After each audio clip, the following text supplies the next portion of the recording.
Hi guys, so good evening and welcome back to my magical world. It's me, Frostbite, your favorite celebrity here in the Philippines. What time is it? Wait lang.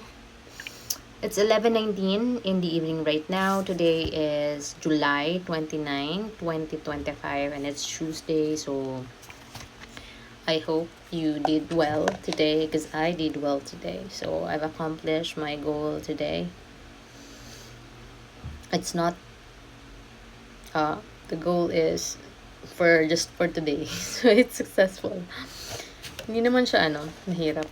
But I'm just glad that it was done. I'm going to read page 243 muna uh, to you guys. Because let's take it slow. Later yung kasunod. Okay? So hatiin ko siya. Kasi um, I need to post this.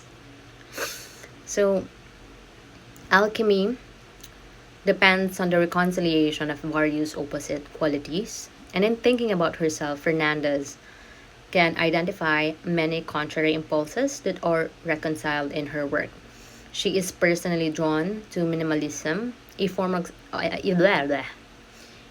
of expression that communicates through the most minimal amount of material. She likes the discipline and rigor this paring down of materials imposes on her thinking process. At the same time, she has a streak of romanticism and an interest in work that produces strong emotional reactions in viewers. In her work, she likes to mix the sensual with the austere.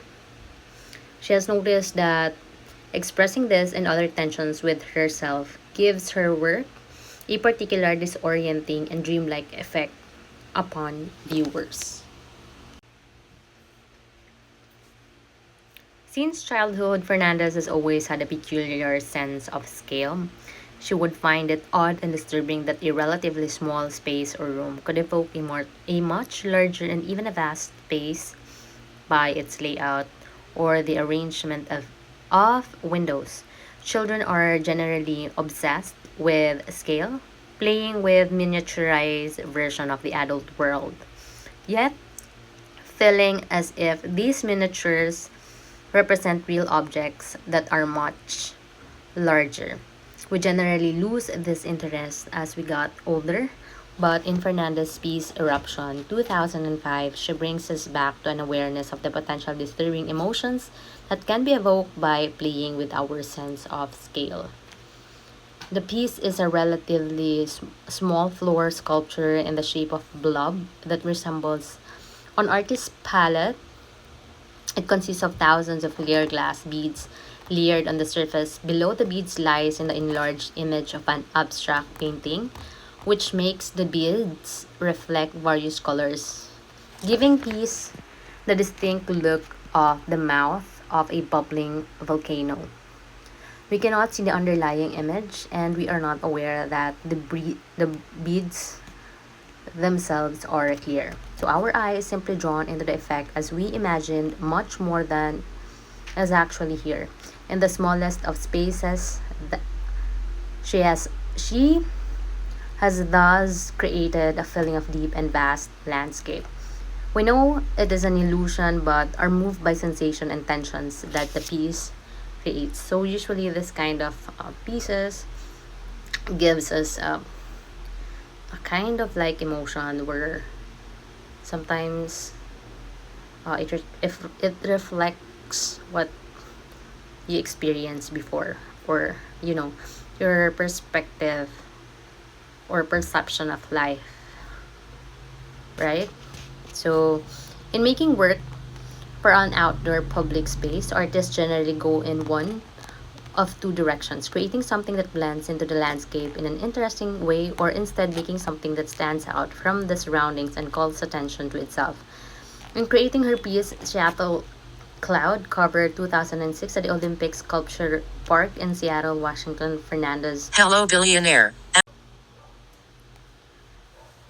um, Fernandez navigated the space between these two opposite approaches along the length of an outdoor pedestrian bridge. pedestrian bridge spanning railroad tracks. She placed large colored glass panes laminated with photographic images of clouds. Yeah, panes or hindi ko sure guys. Tingnan nyo nga yung pronunciation. Check nyo na lang. Because it's late night and wala na akong time. Which also extend overhead or semi-transparent and are marked with hundreds of clear polka dots at equal lengths that reveal bits of the sky above. As people walk along the bridge, they see above them realistic photographic images of clouds, often standing out against the usual gray skies of Seattle, or sometimes brightened by the sun or turning kaleidoscope at sunset. Taray, kaleidoscope. Meron din kaming kaleidoscope guys na kanta dito sa Pinas. You should listen to it sometimes if you want to. I'll continue this later, so see you later.